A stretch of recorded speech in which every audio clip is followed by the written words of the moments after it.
Hi ಸ್ನೇಹಿತರೆ, ಎಲ್ಲರೂ ಹೇಗಿದ್ದೀರಾ? ಐ ಹೋಪ್ ಎಲ್ಲರೂ ಚೆನ್ನಾಗಿದ್ದೀರಾ ಅಂದ್ಕೊತೀನಿ. ಎಂದಿನಂತೆ ಇವತ್ತು ಕೂಡ ಪ್ರಮುಖ ಟಾಪ್ 20 ಕ್ವೆಶನ್ ಇರುತ್ತೆ ನೋಡ್ರಿ.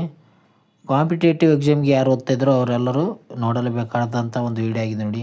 ಯಾಕಂದರೆ ನಾವು ಕಾಂಪಿಟೇಟಿವ್ ಎಕ್ಸಾಮಲ್ಲಿ ಬರೀ ಓದೋದು ಮಾಡಿದ್ರೆ ಸಲ ನಾವು ಎಷ್ಟು ಓದಿದ್ದೀವಿ, ಅದನ್ನು ಎಷ್ಟು ಅರ್ಥ ಮಾಡ್ಕೊಂಡಿದ್ದೀವಿ ಅನ್ನೋದೇ ಇಂಪಾರ್ಟೆಂಟ್ ಆಗ್ತದೆ. ಅದಕ್ಕಾಗಿ ಇಲ್ಲಿ ನಿಮಗಾಗಿ ಪ್ರಶ್ನೆಗಳನ್ನು ತಂದಿದ್ದೆ ನೋಡಿ, ಇವನ್ನು ನೋಡಿಕೊಡ್ರಿ.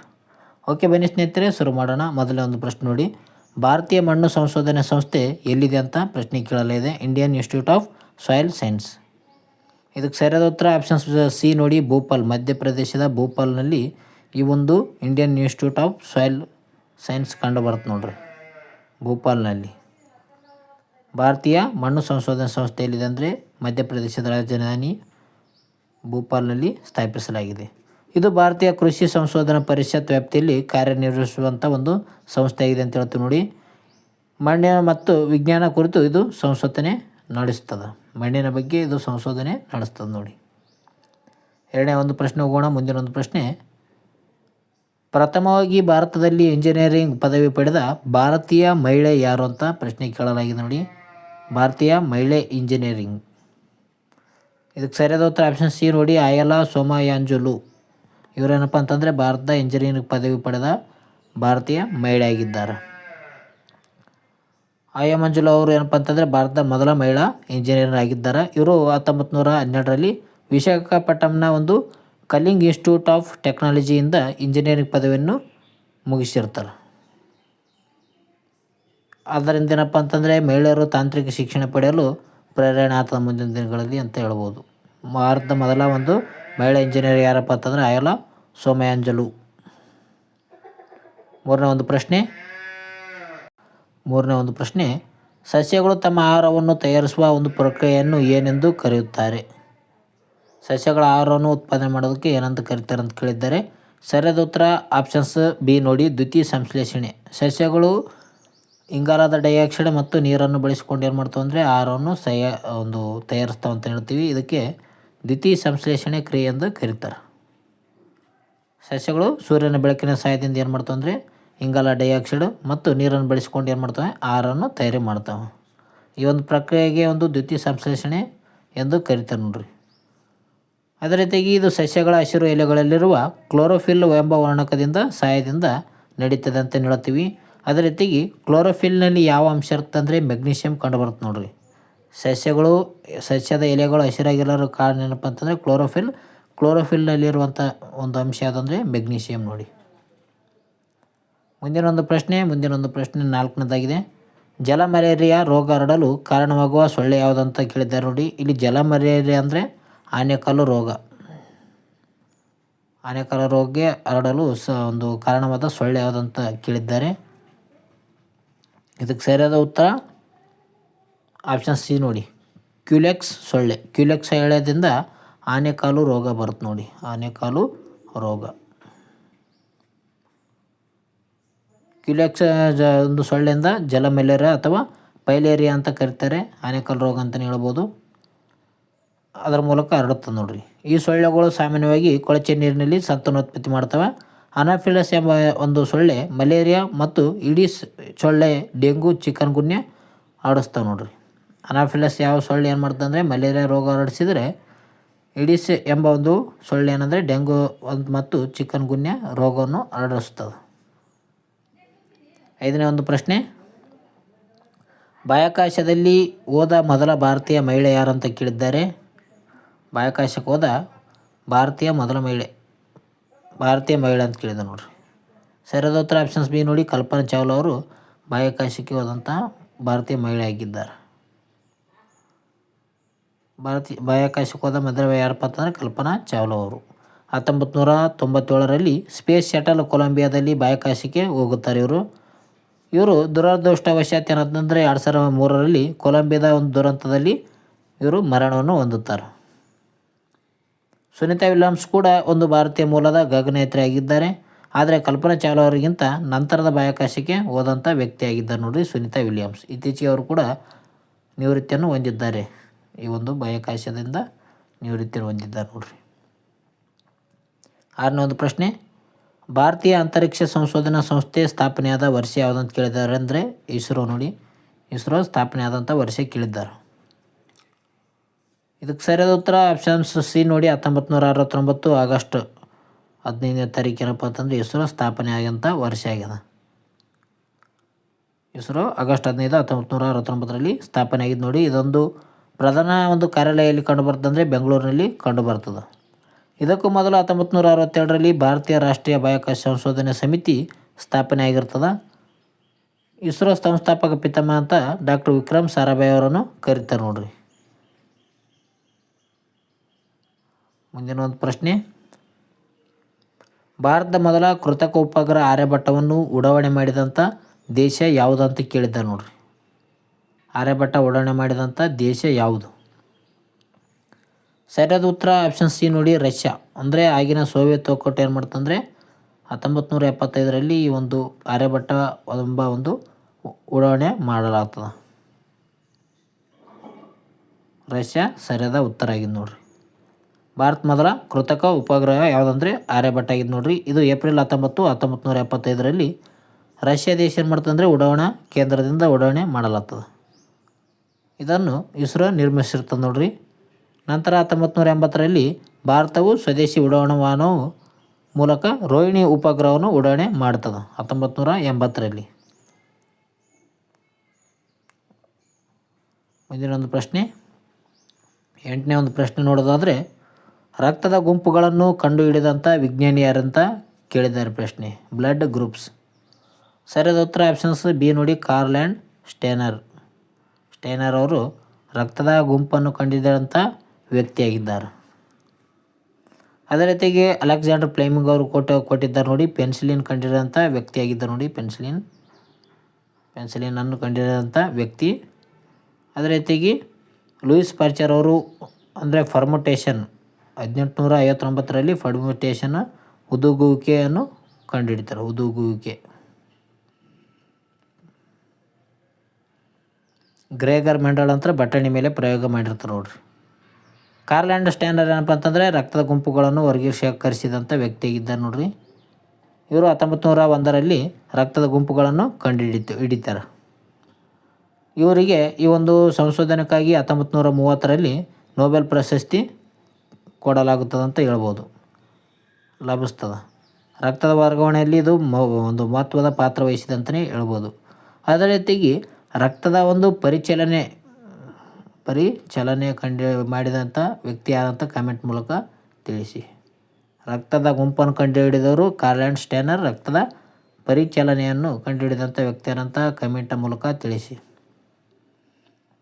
ಮುಂದಿನ ಒಂದು ಪ್ರಶ್ನೆ ನೋಡೋಣ. ಮುಂದಿನ ಒಂದು ಪ್ರಶ್ನೆ, ಕೆಳಗಿನವುಗಳಲ್ಲಿ ಯಾವುದು ಒಂದು ಖನಿಜಾಮ್ಲ ಅಲ್ಲ ಅಂತ ಕೇಳಿದ್ದಾರೆ. ಮಿನರಲ್ ಆ್ಯಸಿಡ್ ಅಲ್ಲ ಅಂತ ಕೇಳಿದ್ದಾರೆ ನೋಡ್ರಿ.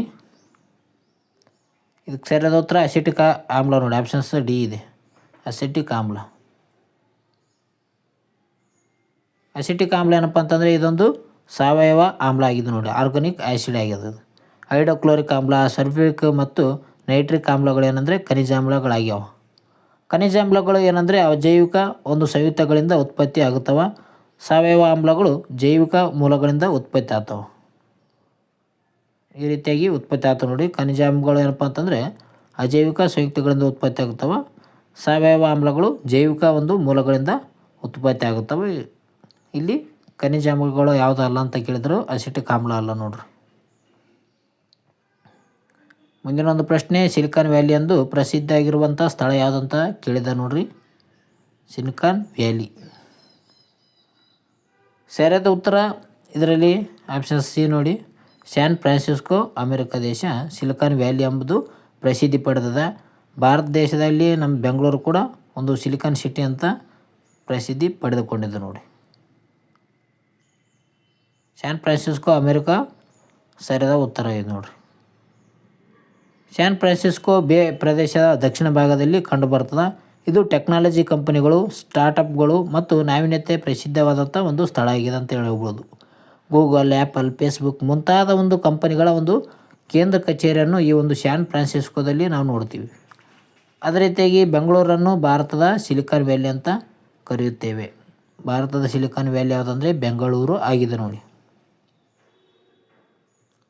ಮುಂದಿನ ಒಂದು ಪ್ರಶ್ನೆ, $1 ಬಿಲಿಯನ್ ಕ್ಲಬ್ಗೆ ಸೇರಿದ ಮೊದಲ ಭಾರತೀಯ IT ಕಂಪನಿ ಯಾವುದು?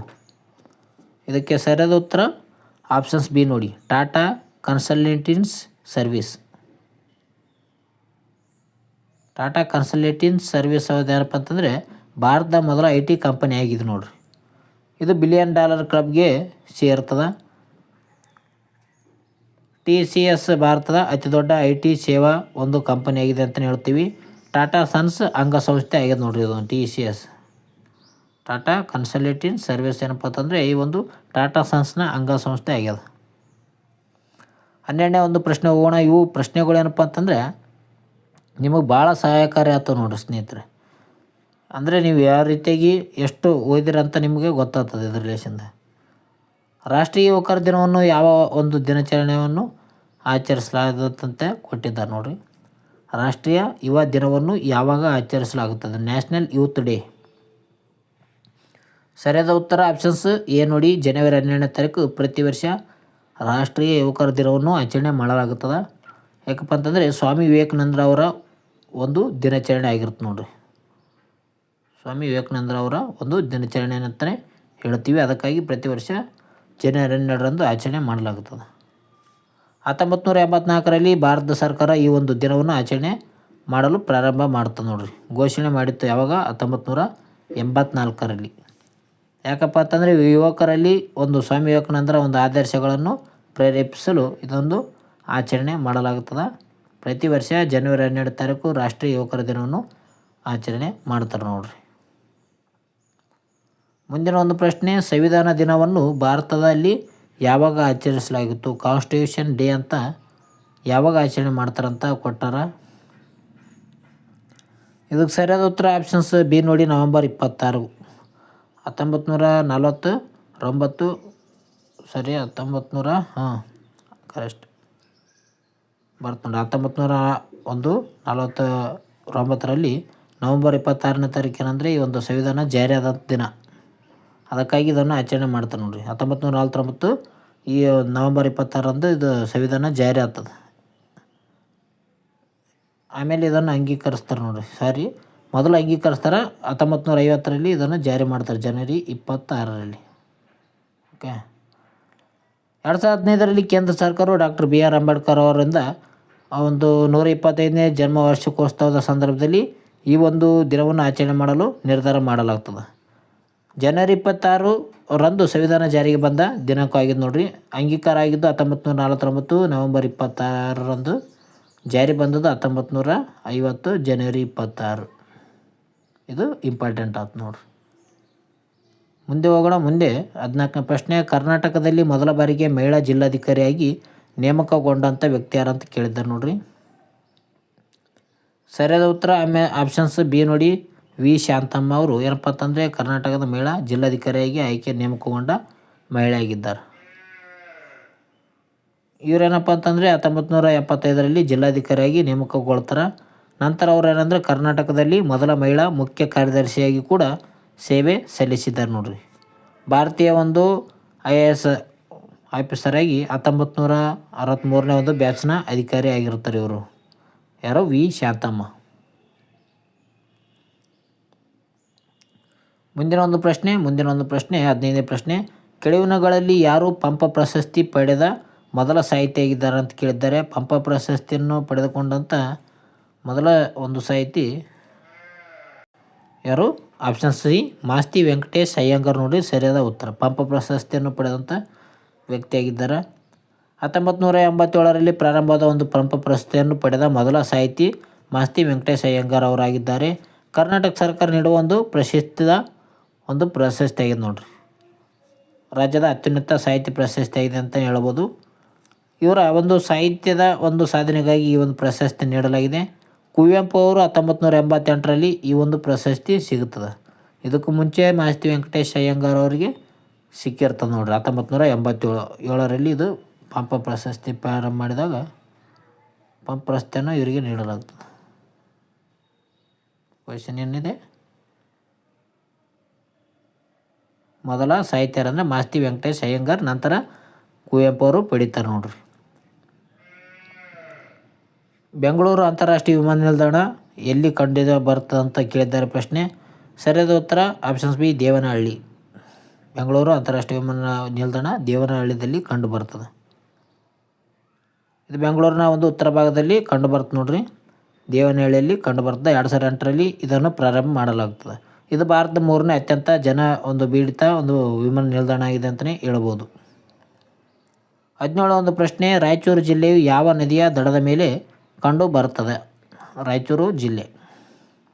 ಸರಿಯಾದ ಉತ್ತರ ತುಂಗಭದ್ರಾ ನದಿ ನೋಡಿ. ತುಂಗಭದ್ರಾ ನದಿ ಏನಪ್ಪ ಅಂತಂದರೆ ರಾಯಚೂರು ಜಿಲ್ಲೆ ಒಂದು ಆ ದಡದಲ್ಲಿ ಕಂಡು ಬರ್ತದೆ. ತುಂಗಭದ್ರಾ ನದಿ ದಂಡ ಮೇಲೆ ರಾಯಚೂರು ಜಿಲ್ಲೆ ಕಂಡು ಬರ್ತದೆ. ಈ ಒಂದು ನದಿ ಏನಂದರೆ ರಾಯಚೂರು ಮತ್ತು ಕೊಪ್ಪಳ ಜಿಲ್ಲೆಯಲ್ಲಿ ನಡುವೆ ಹರಿಯುತ್ತದೆ ಅಂತಲೇ ಹೇಳ್ಬೋದು. ರಾಯಚೂರು ದೋಬ್ ಪ್ರದೇಶ ಅಂತಲೇ ಹೇಳ್ತೀವಿ, ಅದು ಪ್ರಸಿದ್ಧಿಯಾಗಿದೆ ನೋಡಿರಿ. ರಾಯಚೂರು ದೋಬ್ ಒಂದು ಪ್ರದೇಶಕ್ಕೆ ಪ್ರಸಿದ್ಧಿಯಾಗಿದೆ. ದೋಬ್ ಪ್ರದೇಶ ಅಂದರೆ ಏನಪ್ಪ ಅಂತಂದ್ರೆ 2 ನದಿಗಳ ನಡುವೆ ಇರುವಂಥ ಪ್ರದೇಶವನ್ನು ದೋಬ್ ಪ್ರದೇಶ ಎಂದು ಕರೆಯುತ್ತಾರೆ.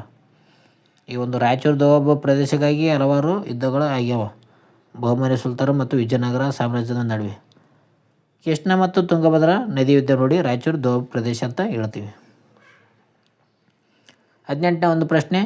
ಹಂಪಿಯಲ್ಲಿರುವ ಪ್ರಸಿದ್ಧ ದೇವಾಲಯ ಯಾವುದು?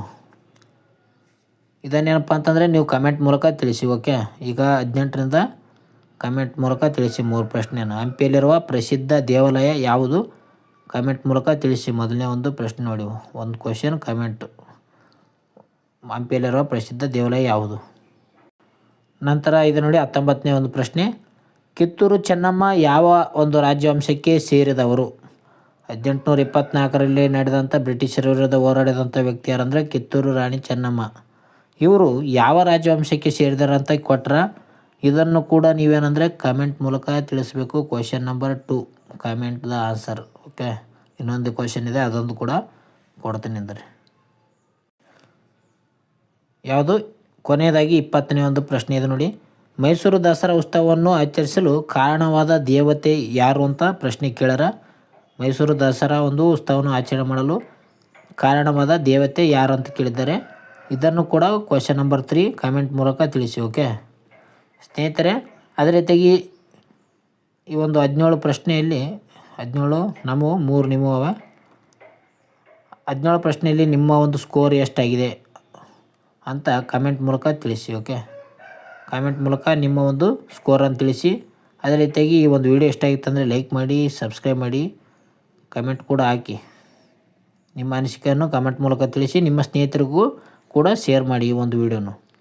ನಾವು ಓದ್ತೀವಿ ಎಷ್ಟು ಅಂದರೆ ಬೆಳಗ್ಗೆ ಓದಿದ್ರೆ ಸಾಯಂಕಾಲ ಈ ಒಂದು ವಿಡಿಯೋ ನೋಡ್ಕೊಂಬಿಡಿ. ಅವಾಗ ಏನಾಗ್ತಂದರೆ ನಿಮಗೆ ಈ ಒಂದು ಡೈಲಿ ಕ್ವಿಜ್ ಬಿಡಿಸಿದ ರೀತಿಯಲ್ಲಿ ಆಗುತ್ತೆ. ಓಕೆ, ಕ್ವಿಜ್ ಬಿಡಿಸೋ ರೀತಿ ಆಗ್ತದೆ, ಪ್ರಾಕ್ಟೀಸ್ ಕೂಡ ಆಗುತ್ತದೆ. ಓಕೆ ಸ್ನೇಹಿತರೆ, ಮುಂದಿನ ವಿಡಿಯೋದಲ್ಲಿ ಸಿಗೋಣ. ಈ ಒಂದು ವಿಡಿಯೋ ಇಷ್ಟ ಆಯ್ತು ಅಂದರೆ ಲೈಕ್ ಮಾಡಿ, ಶೇರ್ ಮಾಡಿ, ಸಬ್ಸ್ಕ್ರೈಬ್ ಮಾಡಿ, ಕಮೆಂಟ್ ಮೂಲಕ ನಿಮ್ಮ ಅನಿಸಿಕೆಯನ್ನು ತಿಳಿಸಿ. ಅದೇ ರೀತಿಯಾಗಿ ಕೊನೆಯದಾಗಿ ಕೇಳಿರುವಂಥ ಒಂದು 3 ಪ್ರಶ್ನೆಗಳಿಗೆ ನಿಮ್ಮ ಉತ್ತರವನ್ನು ಕೂಡ ಬಿಡದೆ ನೀಡಿ ನಿಮ್ಮ ಸ್ಕೋರನ್ನು ಕೂಡ ಕಮೆಂಟ್ ಮೂಲಕ ತಿಳಿಸಿ. ಮುಂದಿನ ವಿಡಿಯೋದಲ್ಲಿ ಸಿಗೋಣ ಫ್ರೆಂಡ್ಸ್. ಟೇಕ್ ಕೇರ್, ಬಾಯ್.